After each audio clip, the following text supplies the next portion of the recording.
بسم اللہ الرحمن الرحیم۔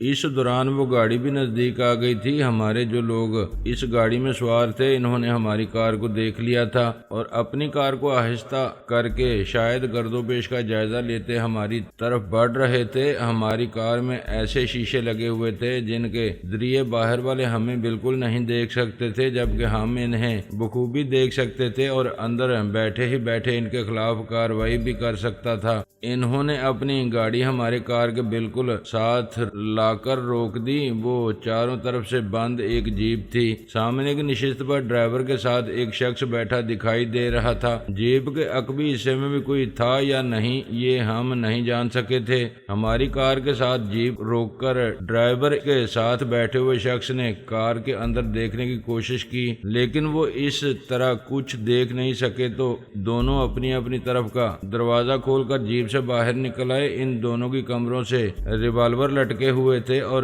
ہاتھوں میں انہوں نے اسٹین گنیں اٹھا رکھی تھیں۔ وہ بہت محتاط نظر میں ادھر ادھر نظریں دوڑاتے ہوئے کار کی طرف بڑھ رہے تھے۔ اچانک جیپ ڈرائیو کرنے والے شخص کی نظر دیوار کے اس بڑے سے ہول پر جا پڑی جو ہم نے اندر گھسنے کے لیے کیا تھا۔ اس نے ٹھٹک کر اسے دیکھا اور پھر اپنے ساتھی کو مخاطب کر کے کچھ کہا۔ اس کے ساتھ ہی دوسرے شخص نے چونک کر ادھر دیکھا اور پھر وہ دونوں ہی تیزی کے ساتھ لپکتے ہوئے دیوار کے اسی سوراخ کے پاس جا پہنچے۔ فاطمہ نے سرگوشی کرتے ہوئے کہا، موقع اچھا ہے جناب علی، آپ کار سٹارٹ کریں۔ یہ دونوں کار کے انجن کی آواز سن کر بدحواس ہو جائیں گے۔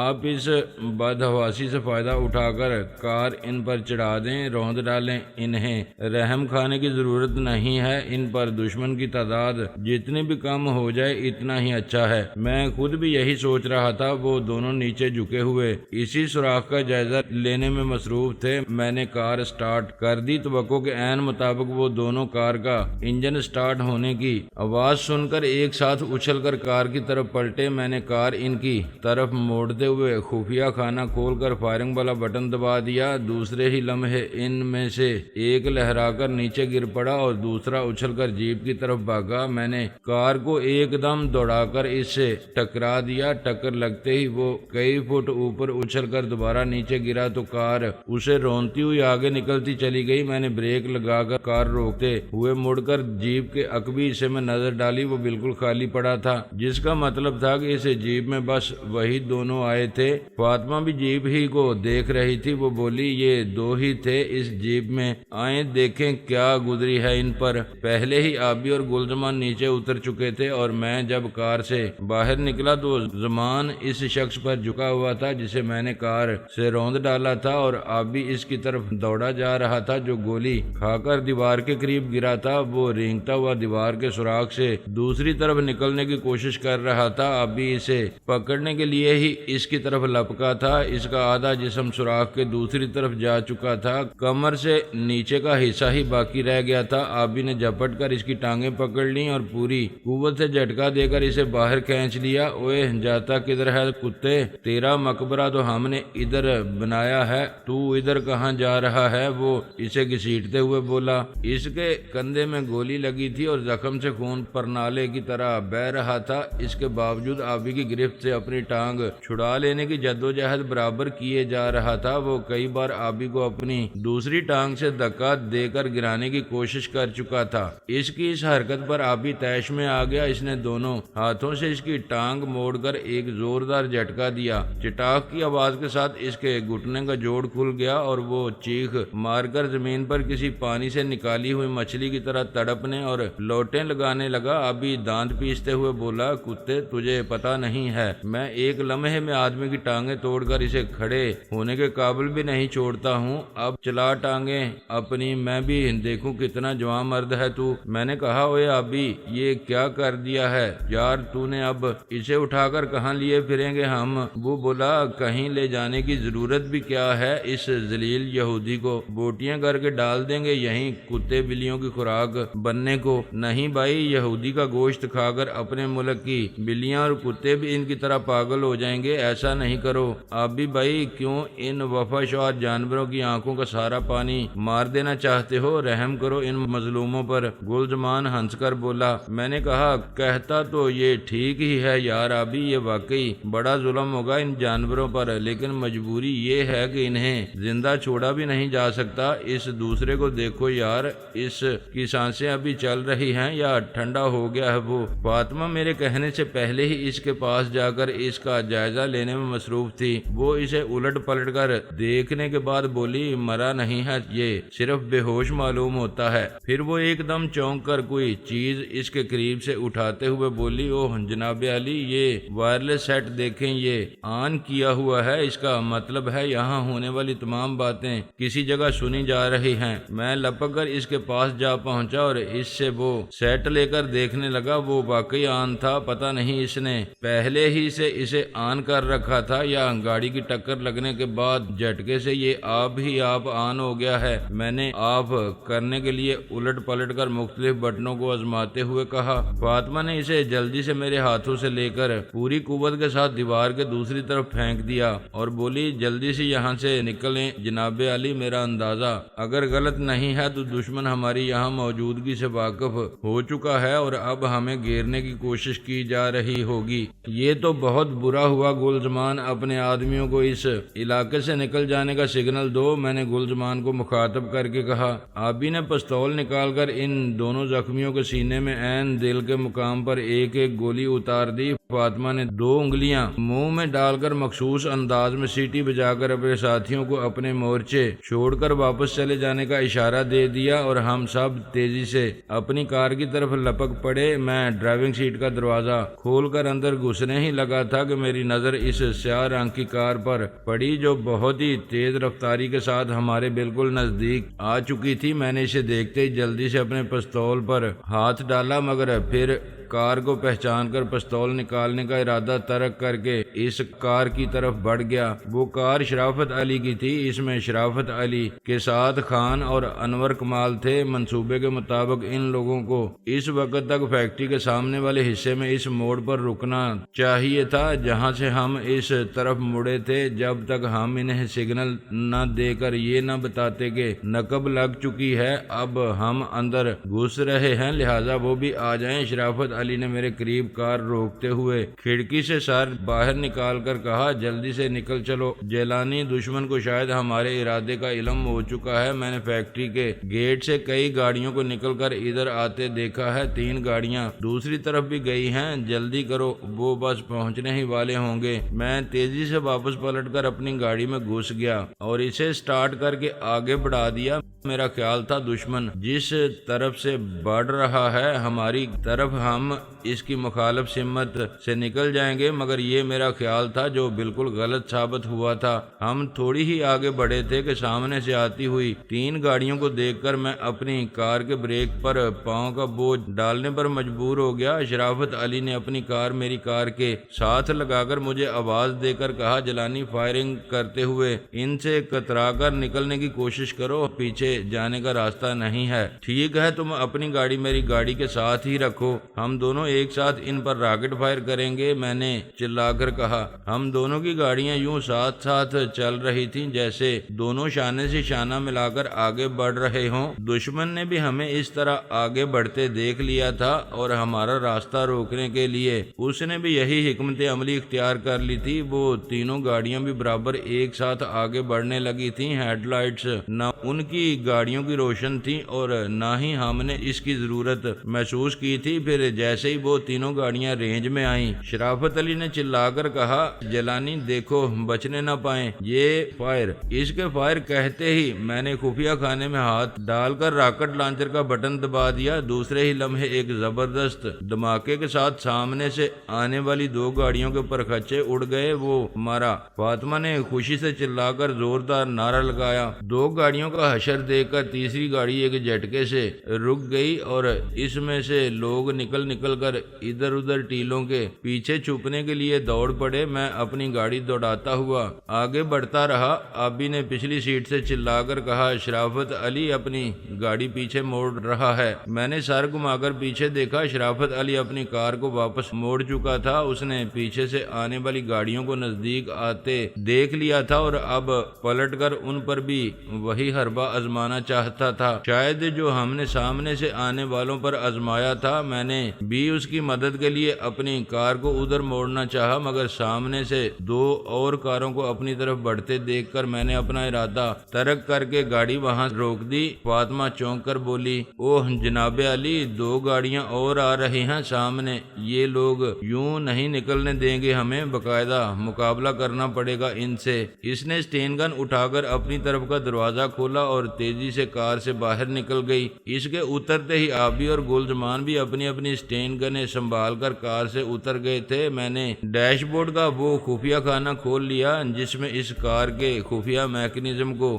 استعمال کرنے کے لیے مختلف بٹن لگے ہوئے تھے۔ دونوں کاریں اپنے آگے آنے والوں کے انجام سے بے خبر تیز رفتاری سے بڑھتی چلی آ رہی تھیں۔ دور سے تباہ شدہ کاروں کو دیکھ کر صحیح اندازہ لگانا بہت مشکل تھا ان کے لیے، اور جب وہ صورتحال کو صحیح طور پر سمجھنے کے قابل ہوئے تو اس وقت تک وہ میری رینج میں آ چکے تھے اور میں نے انہیں ذرا سی بھی مہلت دیے بغیر ان کی طرف راکٹ فائر کر دیا۔ دونوں میں سے ایک کار ٹکڑے ٹکڑے ہو کر فضا میں بکھر گئی، لیکن دوسری کار اس سے سبق لینے کی بجائے اسی رفتار سے آگے بڑھتی رہی۔ اس کا ڈرائیور یا تو کوئی بہت ہی جاہل تھا یا پھر وہ اپنے ساتھ چلنے والی کار کو ٹکڑے ہو کر بکھرتے دیکھ کر بوکھلا گیا تھا اور اس کی سمجھ میں نہیں آ رہا تھا کہ وہ کیا کرے۔ میں ایک اور راکٹ فائر کر کے اس کار کو بھی تباہ کر دینا چاہتا تھا، مگر عین اسی لمحے جب میں بٹن کو دبانے ہی والا تھا، فاطمہ اسٹین گن سے فائرنگ کرتے ہوئے میری کار کے سامنے آ گئی۔ میں نے فوراً ہی بٹن پر سے انگلی ہٹا لی اور خدا کا شکر ادا کیا۔ ایک لمحے کا فرق ہو جاتا تو اس وقت میں نے فاطمہ کے چیتھڑے اڑا کر رکھ دیے ہوتے۔ فاطمہ نے بہت ہی بے جگری کا مظاہرہ کیا تھا۔ اس وقت وہ اس بات کی پرواہ کیے بغیر سامنے آ گئی تھی کہ پہلی تین گاڑیوں میں بچ جانے والے کار میں سوار لوگ کار سے نکل کر ادھر ادھر چھوٹے بڑے ٹیلے کی آڑ میں مورچے سنبھال چکے تھے۔ وہ اسے دیکھ کر فائر کھول سکتے تھے اور کوئی آڑ نہ ہونے کی وجہ سے وہ ان کی گولیوں کی زد میں آ سکتی تھی، لیکن شاید وہ تین کاروں کی خوفناک تباہی اور ان میں سوار اپنے ساتھیوں کے عبرت ناک انجام سے بری طرح نروس ہو رہے تھے اس وقت، اور کسی کی جان لینے کے بجائے خود اپنی جانیں بچانے کی فکر میں مبتلا تھے، ورنہ یہ ان کے لیے بہترین موقع تھا۔ وہ فاطمہ کا جسم گولیوں سے چھلنی کر سکتے تھے، لیکن فاطمہ کی زندگی کے دن ابھی پورے نہیں ہوئے تھے۔ ابھی اس کے کرنے کے کچھ ایسے کام باقی تھے جو قدرت نے اس کے نام لکھ دیے تھے۔ چنانچہ فاطمہ کی چلائی ہوئی گولیاں کار کی ونڈ اسکرین کو توڑتی ہوئی ڈرائیور اور اس کے ساتھ والی سیٹ پر بیٹھے ہوئے شخص کو چاٹ گئیں۔ ڈرائیور کے گولی لگتے ہی کار اس کے قابو سے نکل گئی اور لہراتی ہوئی آ کر ان کی طرف ہی خالی کھڑی ہوئی کار سے پوری قوت کے ساتھ ٹکرا گئی۔ یہ سب کچھ چند لمحوں میں ہو گیا تھا۔ وہ جو اس تصادم میں اپنی جانیں گنوا بیٹھے تھے، انہوں نے تو یہ سوچا تک نہ ہوگا ایسا بھی ہو جائے گا ان کے ساتھ۔ عین اسی لمحے جب ادھر بے قابو کار زوردار دھماکے کے ساتھ دوسری کار سے ٹکرائی تھی، میں نے اپنے پیچھے بھی ایک زبردست دھماکہ سنا تھا۔ وہ دھماکہ شرافت علی کی طرف سے اس کامیاب کارروائی کا نتیجہ تھا جو اس نے ادھر سے آنے والی کاروں کے خلاف کی تھی۔ میں نے کار کی کھڑکی سے سر باہر نکال کر چلاتے ہوئے کہا، ابھی تم ان کاروں سے اترنے والوں کو دیکھو، میں شرافت علی کی مدد کو جا رہا ہوں۔ یہ کہہ کر میں نے اپنی کار کو شرافت علی کی طرف موڑنا شروع کر دیا۔ میرے ادھر مڑنے تک دو اور زبردست دھماکے ہوئے تھے اور ادھر بھی ان کی مزید دو اور کاریں پرزے ہو کر بکھر گئی تھیں، لیکن ان کاروں کے تباہ ہونے سے پہلے ہی ان میں سے بہت سے لوگ نکل کر ادھر ادھر منتشر ہو گئے تھے اور مختلف جگہوں پر پوزیشن سنبھال کر انہوں نے تین طرف سے شرافت علی کی کار پر گولیاں برسانا شروع کر دی تھی۔ جواب میں شرافت کی کار سے بھی فائرنگ کی جانے لگی۔ میں نے قدرے اونچے ٹیلے کی اوٹ سے تواتر کے ساتھ چھولے لپکتے دیکھ کر یہ اندازہ لگایا کہ وہاں سے کم از کم دو آدمی مشین گنوں کے ذریعے مسلسل گولیاں کی بچھاڑ کیے ہوئے ہیں۔ چنانچہ میں نے اپنی کار کا رخ رخ ادھر کر کے ایک لمبا سا چکر لیا اور ان کے پیچھے جا پہنچا۔ انہوں نے میری کار کو اپنی طرف بڑھتے دیکھا تو اپنی مشین گنوں کا رخ میری طرف پھیر دیا۔ مجھے یہ اطمینان تھا کہ ان کی گولیاں میری ٹینک کی طرح مضبوط اور محفوظ کار کا کچھ نہیں بگاڑ سکیں گی، چنانچہ میں بے خوفی سے ان کی طرف بڑھتا چلا گیا۔ انہوں نے اپنی گولیاں بے اثر ہوتے دیکھ کر بکھلاہٹ میں وہ پناہ گاہ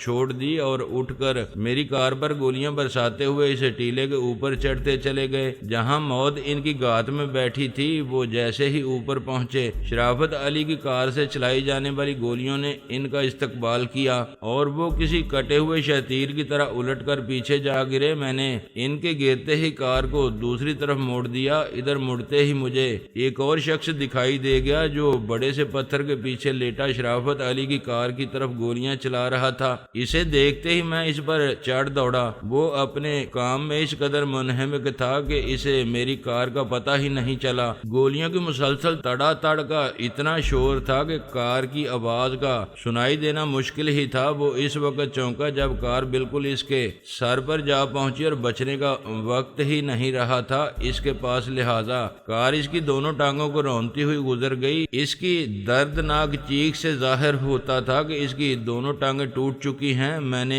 ریورس گیئر ڈال کر کار کو ایک بار پھر اس کے اوپر سے گزار دیا تھا تاکہ اگر کچھ کمی رہ بھی گئی ہو تو پوری ہو جائے اور اس کی ٹانگیں اس کا بوجھ سہارنے کے قابل نہیں رہیں۔ اس دوران شرافت علی وغیرہ دوسروں کو ٹھکانے لگا چکے تھے اور آبی فاطمہ اور گلزمان نے بھی اپنے حصے میں آنے والے ایک ایک دشمن کو چن چن کر موت کے گھاٹ اتار دیا تھا۔ ہر طرف لاشیں اور تباہ شدہ کاریں بکھری دکھائی دے رہی تھیں۔ گو بظاہر ہم جس مقصد سے یہاں آئے تھے اس میں ناکامی ہی ہوئی تھی ہمیں، لیکن اسے مکمل طور پر ناکامی اس لیے نہیں کہا جا سکتا تھا کہ ہم نے ان کی افرادی قوت کو بہرحال اچھا خاصا نقصان پہنچا دیا تھا۔ میں نے شرافت سے کہا جس کام کے لیے ہم آئے تھے یہاں شرافت علی، اسے تکمیل دینا تو ممکن نہیں رہا ہے، ہاں لیکن پھر بھی گھاٹے میں نہیں رہے ہیں ہم۔ آج کے رونے کا اچھا خاصا انتظام کر دیا ہے ہم نے، شرافت علی بولا، اور اب ہمیں جلد سے جلد واپس چلے جانا چاہیے۔ اتنی زبردست اور خوفناک جنگ کے بعد مزید یہاں رکے رہنا پریشانی کا سبب بن سکتا ہے ہمارے لیے۔ رات کے سناٹے میں گولیوں اور راکٹوں کے دھماکوں کی آواز بہت دور دور تک سنی گئی ہوگی، چنانچہ اس کا بھی امکان ہے کہ پولیس صورتحال معلوم کرنے کی غرض سے ادھر آ پہنچے یا خود آئزک ہی کی طرف سے پولیس کو یہاں کے مخدوش حالات کی اطلاع دے کر اسے ادھر متوجہ کر دیا جائے۔ دونوں حالتوں میں مشکلات کا سامنا ہمیں ہی کرنا ہوگا، فاطمہ نے کہا۔ ہاں یار اب جلدی سے نکل چلو یہاں سے، کوئی مصیبت گلے ہی نہ پڑ جائے۔ سچ مچ، میں نے اس کی تائید کرتے ہوئے کہا۔ سب لوگ جلدی جلدی گاڑیوں پر سوار ہو گئے اور دونوں کاریں آگے پیچھے تیزی کے ساتھ واپس روانہ ہو گئیں۔ میرے من میں یہ بات دیر سے چبھ رہی تھی کہ اس طرف جگہ جگہ فاطمہ نے اپنے وفادار ساتھیوں کو بٹھایا ہوا تھا۔ جس وقت فاطمہ نے انہیں واپس جانے کا سگنل دیا تھا عین اسی وقت دشمن کی گاڑیاں ہمارے سروں پر پہنچ گئی تھیں اور تصادم بھی شروع ہو گیا تھا۔ اس کے باوجود ان میں سے کوئی بھی نہ ہماری مدد کے لیے آیا تھا اور نہ ہی کسی نے ایک گولی تک چلائی تھی ہمارے کسی دشمن پر۔ وہ سب کے سب خاموشی سے میدان خالی کر کے یوں چلے گئے تھے جیسے ان کا کوئی وجود ہی نہ رہا ہو وہاں پر۔ میں نے اس سلسلے میں فاطمہ سے گلہ کرتے ہوئے کہا، اتنی جلدی وہ چلے تو نہیں گئے ہوں گے جو سمجھ لیا جائے کہ انہوں نے دشمن کو آتے ہوئے نہیں دیکھا ہوگا۔ اوہ یہ بات نہیں ہے جناب علی، وہ لوگ اصولوں کے بے حد پابند ہیں، چاہے قیامت ہی کیوں نہ آ جائے، وہ صرف وہی کرتے ہیں جس کا حکم دیا جائے، انہیں یہی سکھایا گیا ہے، ایسی ہی ٹریننگ دی گئی ہے ان لوگوں کو، لہذا واپسی کا حکم ملنے کے بعد اگر قیامت بھی ٹوٹ رہی ہوتی یہاں تو وہ مداخلت نہیں کر سکتے تھے جبکہ انہیں حکم نہیں ملتا ایسا کرنے کا۔ میں اگر چاہتی تو انہیں رکنے کا سگنل دے کر حملہ آوروں سے مقابلہ کرنے کو کہہ سکتی تھی، لیکن میں نے ایسا اس لیے نہیں کیا کہ میرا خیال تھا ہم لوگ خود بھی ان سے نمٹ سکتے ہیں، اور میرا خیال غلط نہیں نکلا، فاطمہ نے جواب دیا۔ لیکن میں نے تو کسی ایک شخص کو بھی واپسی کے راستے کی طرف جاتے ہوئے نہیں دیکھا، وہ چلے کیسے گئے آخر؟ میں نے پوچھا۔ وہ ادھر ادھر منتشر ہو کر ایک ایک دو دو کر کے نکل گئے ہوں گے، آپ مطمئن رہیں ان میں سے کسی کو بھی گزاند نہیں پہنچ سکا ہے، کسی طرح کا بھی۔ وہ سب بخیریت واپس چلے گئے ہیں۔ کسی کو کوئی حادثہ پیش آ گیا ہوتا تو مجھے اطلاع مل چکی ہوتی۔ اب تک تم نے انہیں واپس بھیج کر اچھا نہیں کیا۔ دشمن اگر تعداد میں بہت زیادہ ہوتے تو ہمیں ان کی مدد کی ضرورت پڑ سکتی تھی۔ اگر ایسا ہوتا تو وہ دوبارہ آ سکتے تھے۔ وہاں واپس بھیج دینے کی ایک وجہ یہ بھی تھی کہ میں بے ضرورت ان میں سے ایک کو بھی ضائع کرنا نہیں چاہتی تھی۔ رات کا وقت ہے جناب علی، اگر مقابلے کے دوران ان میں سے کوئی مارا جاتا اور ہم بے خبری میں اس کی لاش یہاں چھوڑ کر چلے جاتے تو دشمن کی لاشوں کے ساتھ اس کی لاش بھی شامل کر دی جاتی، اور وہ لاش اگر آج تک یا اس کا کوئی ایسا ماتحت دیکھ لیتا جو اسے جانتا ہوتا تو ان سب کی زندگیاں خطرے میں پڑ جاتی۔ یہ سارے لوگ جیرالڈ کے ماتحت ہوا کرتے تھے اور ان اداروں اور کارخانوں میں متعین ہیں جو پہلے جیرالڈ کے کنٹرول میں تھے اور اس کی موت کے بعد میری ملکیت قرار دے دیے گئے۔ چنانچہ یہ لوگ اب میرے ماتحت ہیں۔ میں نے انہیں حقائق سے آگاہ کر کے تنظیم کا باغی بنا دیا ہے۔ یہ بات آج تک نہیں جانتا ہے۔ وہ تو یہ بھی نہیں جانتا کہ میں کیوں اس کے خلاف کام کر رہی ہوں۔ وہ یہی سمجھ رہا ہوگا کہ میں یہاں کی تنظیم کی سربراہی کی خاطر اسے ذکر پہنچا کر اوپر والوں کو اس سے بدتر کر دینا چاہتی ہوں۔ چنانچہ اسے اگر یہ پتا چل گیا کہ کون لوگ تنظیم میں میرا ساتھ دے رہے ہیں تو وہ ان نچلی سطح کے لوگوں کی بغاوت کا الزام لگا کر ختم کر سکتا ہے۔ لہذا میں ان میں سے کسی کو اس کی نظروں میں آنے نہیں دینا چاہتی۔ جب تک کوئی مجبوری نہ آ پڑے